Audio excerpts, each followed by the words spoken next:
여러분 안녕하세요. 오늘은 중2 비상평가 문제집으로 1단원 내용 한번 같이 보도록 할게요. 비상평가 문제집 8쪽 내용입니다. 읽기의 가치와 중요성. 그래서 일단 1단원에서는 이제 이 읽기의 가치와 뒤에 발표문이 있을 텐데 뭐 발표문은 그렇다 치고 우리가 읽으면 읽을수록 좋은 만병통치약 여기서는 문제를 그렇게 어렵게 내기가 어려워요. 그러니까 쉽게 나온다는 거죠. 그러니까 그렇게 어렵지 않으니까 여러분이 그냥 내용 파악 잘 하시고 조금 이제 읽기의 가치란 것에 대해 좀 생각하시면 크게 뭐 어려운 부분은 없지 않을까 그렇게 생각을 합니다. 그래서 읽으면 읽을수록 좀 만병통치약 갈래부터 보면 일단 설명하는 글이에요, 여러분. 그래서 일단 비상출판사 같은 경우는 이거를 이제 설명문으로 보고 있어요. 개인적으로 설명문으로 보기 조금 애매하다고 생각하는데 어쨌든 설명문이란 거. 그럼 여러분 설명하는 글 같은 경우에는 목적이 뭐야? 독자에게 정보를 전달하는 글을 우리는 설명문, 설명하는 글이라 하죠. 이런 설명문은 어떤 글이다? 이제 객관적인 글이란 거. 그래서 주관적인 글이다 하면 안 되고, 이 글은 객관적인 글이다. 이렇게 여러분 생각해 주시고, 그러면 이 글에 글 쓰니까 어떤 정보를 전달하고자 하는 거냐? 읽기의 가치. 그러니까 우리가 독서에 대해, 독서를 하면 무엇이 좋은가?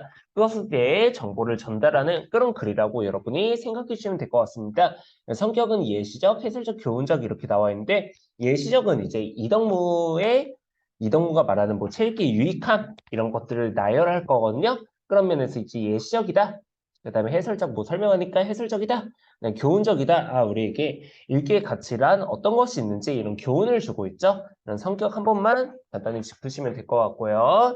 특징 부분 우리가 여기 첫 번째 중요한데 친근한 어조를 사용하여 부드러운 분위기를 형성했다. 그래서 우리가 여기 시작부터 글 시작부터 어떻게 하냐면 친구들 이렇게 시작을 할 거예요. 친구들 이렇게 하면은 우리가 다른 설명문 같은 경우에는 되게 딱딱한데 친구들 이렇게 하면 뭔가 친근한 느낌을 받게 되잖아요. 그래서 여기 부드러운 분위기를 형성하고 좀 더 해보면 뭐 친근한 느낌을 준다. 친근한 느낌. 이런 말을 우리가 할 수가 있겠고 또 문답법도 자주 나옵니다. 문답법은 조금 별표를 쳐놓으면 우리가 문답법이 뭐야? 묻고 답한다는 거야. 그래서 자기 스스로 묻고 자기 스스로 답하면서 독자들이 한번 이렇게 질문을 던질 때 생각을 해보게 해요. 그래서 문답법을 사용해서 독자의 관심과 호응을 유도했다. 이건 좀 많이 나오고요. 그리고 문답을 조금 더 풀어서 우리가 네 글자로 뭐라 할 수 있냐면 자문, 답. 자문자답의 방식을 활용했다. 만약 이렇게 나와도 맞는 설명이란 거 여러분이 꼭 알아두시면 좋겠습니다. 그래서 우리가 뭐 이렇게 구성되고 책기의 목적, 뭐 여러 목적이 있다. 근데 여기서 이덕모가 말하는 책기의 유익함, 이걸 우리가 조금 받아들일 필요가 있는데 사실 우리가 생각할 때 기침을 할 때 책을 읽으면 기침 소리가 덜한데 그리고 추울 때 책을 읽으면 추위를 잊게 된대. 그래서 사실 우리가 기침이나 병원을 가야겠죠. 그쵸? 책을 읽다고 뭔가 해결은 안 돼. 근데 어쨌든 여기서는 이렇게 말하고 있다는 걸 우리가 어떻게 해야 돼요? 받아들이셔야 돼요, 여러분. 그래서 여기서 제시하는 책의 유익함은 신체적도 그렇고 혹은 어떤 정신력도 그렇고 모두 이제 이로움이 있다. 신체적, 정신적 모두 이로움이 있다는 거 뒤에서 한 번 더 이야기를 해볼게요. 그 다음에 우리가 글쓰니까 말하는 읽기의 가치, 그리고 글쓰기도 역시 이렇게 주장하고 있다는 거. 그래서 책 읽기를 뭐에 비유했다는 거? 만병통치약에 비유했다는 거. 그래서 이 만병통치약에 왜 비유했는지 이것도 자주 물어보는 편입니다. 그다음에 읽기의 생활화 이렇게 나오는데 읽기 생활은 우리가 이제 뭐 여러분이 똥 싸거나 아니면 뭐 쉬는 시간에 막 다 핸드폰 보고 있잖아. 물론 쌤도 그렇고. 근데 그럴 때 이제 뭐 독서를 틈틈이 하고 이제 생활의 일부로 독서를 하는 것 그런 거 우리 읽기의 생활하라고 하는데 읽기의 생활을 해야 하는 이유 이런 식으로 나와 있는데 우리가 더 나은 인간으로 성장할 수 있는 토대를 마련해 준다. 이렇게 말을 하고 있습니다. 독서란 게 사실 하기가 쉽지 않아서 그렇지 재미를 들리면 정말 유익한 활동이라고 쌤도 생각을 해요. 그래서 여러분이 맨날 이제 인스타 막 릴스 보고 유튜브 쇼츠 보고 뭐 이런 것도 재밌고 좋지, 그치? 근데 독서도 한번 가까이 해보는 게 어떤가? 우리 쌤도 생각을 합니다. 그리고 우리가 여기 뒤에 보잘것없는 나무들이 아름다운 이유 이게 평가 문제집에는 없더라고요. 뭐 자습서나 뭐 교과서에 있는 지문인데 우리가 이 지문도 따로 영상 아마 촬영하겠지만 여기서 얻을 수 있는 교훈은 보잘것없지만 다 각기마다 제 존재 가치가 있다. 이런 교훈을 전하는 글이었습니다. 다른 영상에서 다시 설명하고 우리는 읽으면 읽을수록 좋은 만병통치약 이 글로 한번 가볼게요. 자, 그래 처음 부분을 보면 이제 친구들하고 이제 말을 건네는 방식 이렇게 써놨어요. 말을 건네는 방식. 독자에게 말을 건네는 방식으로 전개하고 있다. 이런 말이 나와도 맞는 말이고 또 친근한 어조를 사용했다는 거. 딱딱한 어조가 아니라 되게 친근하다는 거. 자, 친구들 고요한 마음으로 책을 읽다 보면 어느새 졸음이 밀려오거나 금세 지루해져서 몸이 붓고 이제 그래서 이런 경험 없는 사람 없잖아. 그치? 쌤 같은 경우에도 쌤도 약간 어쩔 수 없이 왜 수행평가 이런 거 도와줄 때 책을 읽어야 하는 경우가 있어요. 그럴 땐 진짜 이렇게 싫을 때가 많아요. 그래서 누구나 있을 법한 경험을 제시하면서 이제 독자의 흥미를 유발하고요. 또 우리가 어떤 말을 할 수 있냐면 뭐 공감 유도 이런 말도 할 수 있을 것 같아. 공감을 유도한다. 그래서 이런 경우는 다들 있잖아. 그치? 뭐 나만 있는 게 아니라 여러분 다 있는 거잖아. 그래서 이런 흥미를 유발하고 공감을 유도하고 있어요. 이런 경험을 제시하면서 계속 보면 특히 숙제로 독후감을 써야 할 때 텔레비전을 보거나 게임을 하고 싶은데 엄마가 억지로 책을 읽으라고 말씀하실 때 더 힘들고 읽기가 싫지. 정말 딱 맞아요. 자, 근데 그래도 우리는 책을 읽고 왜? 자, 그래서 여기까지만 봐도 되게 질문을 많이 활용하고 있죠. 그리고 질문에 대해 자기가 답할 거고, 그래서 이걸 문답을 활용해 전개한다. 혹은 뭐 자문자답의 방식이다. 이런 식으로 말을 할 수가 있다는 거. 그래서 부모님이나 선생님이 시키니까 마지못해 읽기도 하고, 공부를 잘하기 위해서 읽기도 하며, 또 더 똑똑한 사람이 되기 위해서 읽기도 해. 물론 재미있으니까 읽는 친구도 있을 거야. 또 어떤 까닭이 있을까? 책 속에는 우리가 궁금해하는 것들에 대한 대답이 들어있으니까 읽기도 하지. 기분 전을 위해서도 읽고 다른 사람의 생각을 알기 위해서도 읽고 교양을 쌓기 위해서도 책을 읽지. 이것들 말고도 세상에는 책을 읽어야 하는 까닭이 셀 수 없이 많은 걸 이런 식으로 말하고 있어요. 그래서 우리가 책을 읽는 어떤 이유들을 이렇게 나열하고 있어요. 그래서 이런 면에서 되게 예시적이다 이런 말을 우리가 할 수가 있는 거고 책을 읽는 이유를 나열했다 혹은 우리가 열거란 말도 쓸 수 있겠지. 열거하고 있다. 이런 말이 가능하다는 점 여기까지가 처음 부분이었습니다. 자, 가운데 부분에서는 주로 이제 이덕무란 사람의 글을 인용하면서 전개할 거예요. 우리 보면. 자, 가운데 그러고 보니 책 읽기를 만병통치약으로 여긴 사람이 있어. 조선 후기 학자인 이덕무야. 이 사람은 소문난 책벌레였는데 언제 어디서나 추우나 더우나 기쁠 때나 슬플 때나 늘 책을 손에서 놓지 않았대. 그래서 추우나 더우나 기쁠 때나 슬플 때나 이런 것도 다 나열 혹은 뭐 열거하고 있는 거죠. 열거. 그래서 어떤 상황에서도 책을 읽었음을 뭐 하고 있는 거야? 강조하고 있는 거예요. 어떤 상황에도 이덕무란 사람이 책을 읽었음을 뭐 하고 있다고요? 강조하고 있다. 이덕무가 말한 책의 유익함이 무엇인지 들어볼까? 라고 말하면서 이제 이덕무의 글을 이제 인용하게 돼요. 이덕무의 아이고 이덕무의 글을 이제 직접 인용하고 있어요. 그러면 우리가 이런 식으로 이제 글을 인용하면 어떤 효과가 있을까? 일단은 뭐 흥미가 높아질 수 있겠죠. 그래 흥미 유발 이런 말도 할 수가 있고 약간 이런 옛날 사람의 글을 직접 가져오니까 뭐 신뢰성이 높아질 수도 있고 뭐 설득력이 높아질 수도 있고 이런 말을 우리가 할 수가 있겠네요. 이런 이동무의 글을 인용하면서 우리가 글에서 여러 가지 효과를 얻고 있다는 거 계속 보면 약간 배가 고플 때 책을 읽으면 그 소리가 훨씬 낭랑해져 글에 담긴 이치를 맛보느라 배고픈 줄도 모르게 되니 자 이동호가 말하는 첫 번째 유익한 뭐예요? 그래 배고픔을 얘기한다. 배고플 때 책을 읽으면 배가 안 고프대요. 정말일까? 쌤은 책에 이렇게 집중한 적이 없나 봐. 나는 그런 걸 느낀 적이 없는데 어쨌든 이것이 첫 번째 유익하며 조금 추울 때 책을 읽으면 그 기운이 소리를 따라 몸속에 스며들면서 온몸이 활짝 퍼져 추위를 잊게 되니 이것이 두 번째 유익함이요. 그래서 우리가 추울 때도 책을 읽으면 추위를 잊게 된대. 근심과 번뇌가 있을 때 책을 읽으면 내 눈은 글자에 빠져들고 내 마음은 이체에 잠기게 되어 천만 가지 온갖 상념이 일시에 사라지니 세 번째 유익하며 정신적으로도 우리가 약간 생각이 많을 때 책을 읽으면 정신이 맑아진대. 세 번째 유익한. 그다음에 네 번째로 기침을 할 때 책을 읽으면 기운이 통창해져. 막히는 바가 없게 되어 기침 소리가 도련 먹게 되니 이것이 네 번째 유익함이다. 이렇게 말을 하고 있어요. 그래서 우리가 이덕무가 말하는 이런 독서의 유익함은 좀 많이 나온 편이에요, 문제에서. 그래서 우리가 뭐 이걸 달달 외운다기보다는 글을 보고 이제 네 가지 유익함이 있다는 거 찾으시면 되고 이덕무가 말하는 책의 유익함이란 결국 신체적, 그리고 정신적으로도 도움이 된다. 이 양면으로 도움이 된다. 신적, 정신적으로 유익하다. 이 독서라는 게 이동무는 이렇게 주장하고 있어요. 계속 보면 어때 놀랍지 않아? 배고프고 춥고 골치 아픈 일도 있고 게다가 감기까지 걸렸는데 책을 읽으면 다 난다니 말이야. 오직 책에 이렇게 열중하다니 우리가 요즘 흔히 말하는 마니아와 비슷하네. 이동은 실제로 책만 보는 바보라는 뜻의 간서치라 불리기도 했대. 간서치가 어떤 의미래요? 책만 보는 바보라는 뜻이래요. 사실 이 사람의 상황을 알면 그 심정이 이해가 될 거야. 이동문은 서자여서 서자란 건 정실에서 나온 자식 말고 이제 첩사에서 나온 자식을 우리는 서자라고 하죠. 이동문은 서자여서 아무리 학식이 뛰어나도 벼슬을 할 수가 없었어. 그래서 옛날에 조선시대 서자는 과거를 보지 못했죠. 그러니까 좀 똑똑해도 벼슬을 할 수가 없는 거야.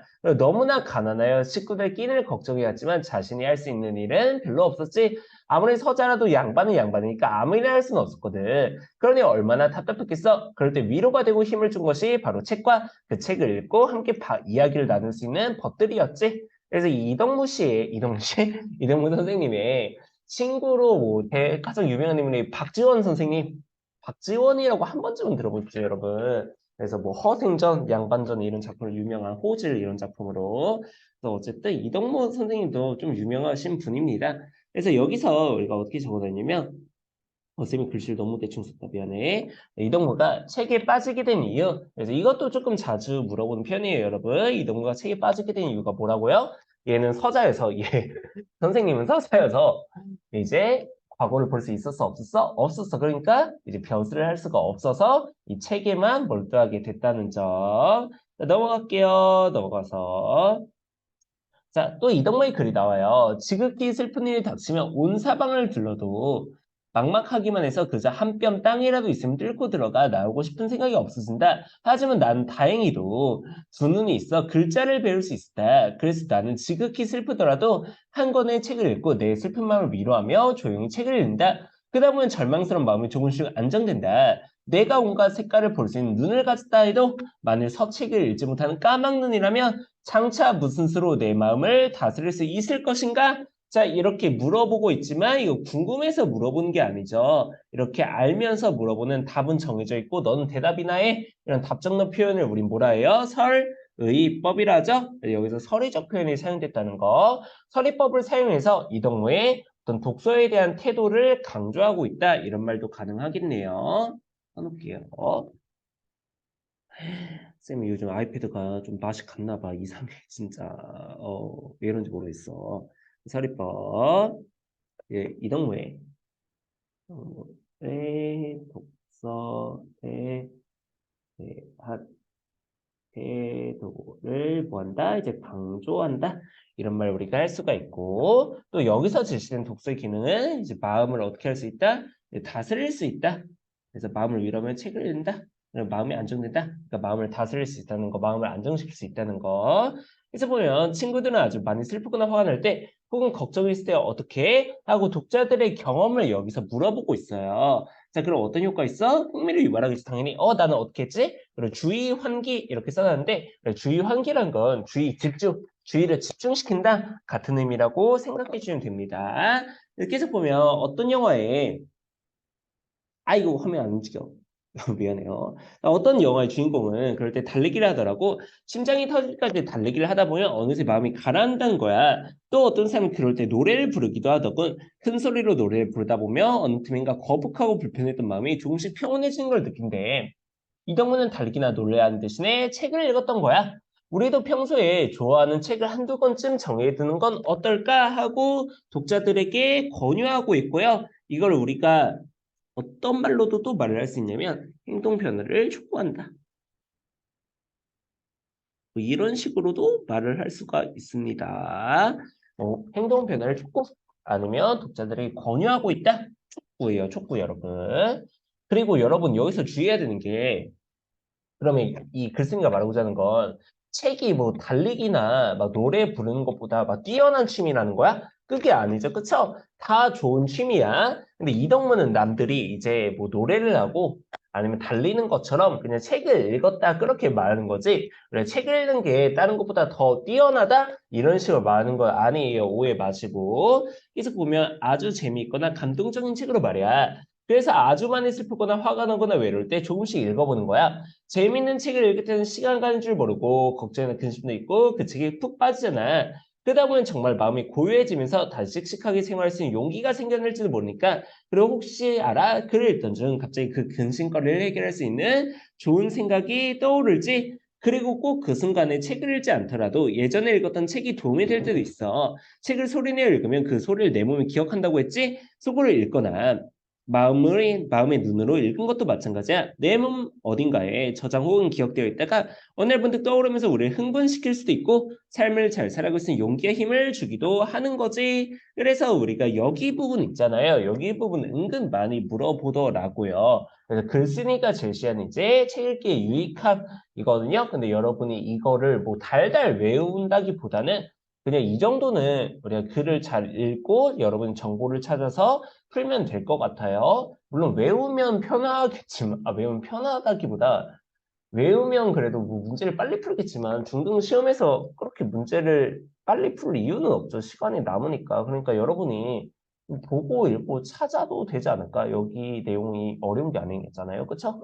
계속 보면 이동문은 마음이 불편할 때뿐만 아니라 몸이 아플 때도 글을 읽으면 도움이 된다고 했잖아. 특히 감기에 걸려서 기침할 때 소리를 내서 글을 읽다 보면 몸속의 기운이 잘 흐르게 돼서 기침이 멎게 된다는 거야. 친구들 감기에 걸렸을 때 이 방법을 한번 활용해봐. 정말 기침이 멎는지.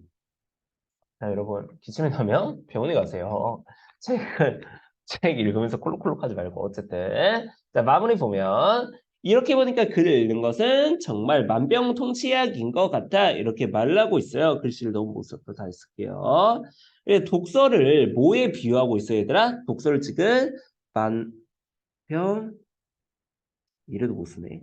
통치약에 비유하고 있어요. 자, 여러분, 만병통치약이 뭐야? 말 그대로 모든 병을 치유하는 약을 우린 만병통치약이라고 하는 거잖아요. 그럼 독서를 왜 만병통치약에 비유하고 있는 거야? 이 만병통치약처럼 모든 병을 치료하는 것처럼 독서라는 게 유익함이 많음으로 그러니까 우리에게 신체적으로도 뭐 배고픔을 잊게 하고 추위를 잊게 하고 뭐 기침을 먹게 한다며 그리고 정신적으로도 뭔가 안정시키고 마음을 안정시키고 그래서 독서라는 게 결국 뭐와 같다? 이제 만병통치약과 같다.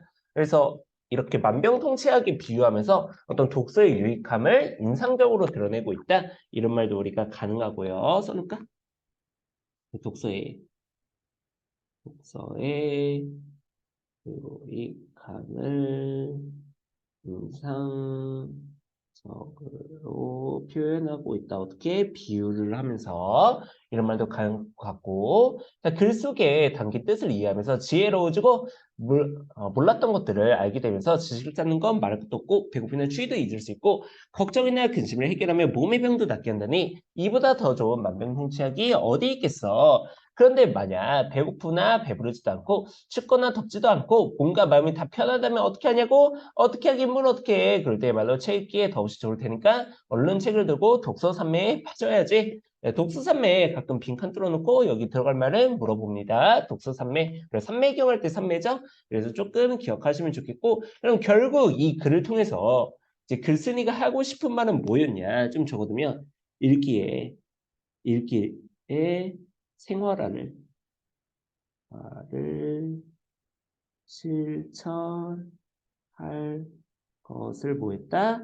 당부했다. 이런 말도 가능하겠네요. 이렇게 생활화를 실천할 것을 당부한다. 이게 이 글의 글쓰니까 궁극적으로 하고 싶은 말이다. 여러분 그렇게 알으시면 될 것 같아요. 그 다음에 여러분 쌤이 그 독서 선매하니까 또 얘기하는 건데 우리가 여기서 늘 책을 손에 놓지 않았대. 이것도 우리가 표현하는 사자성어가 있거든요. 수불석권이라고 합니다. 수불석권. 혹시 모르니까 써볼게요. 수불석권이에요. 권. 수불석권이라고도 한다는 거 살짝만 기억해 두도록 하겠습니다.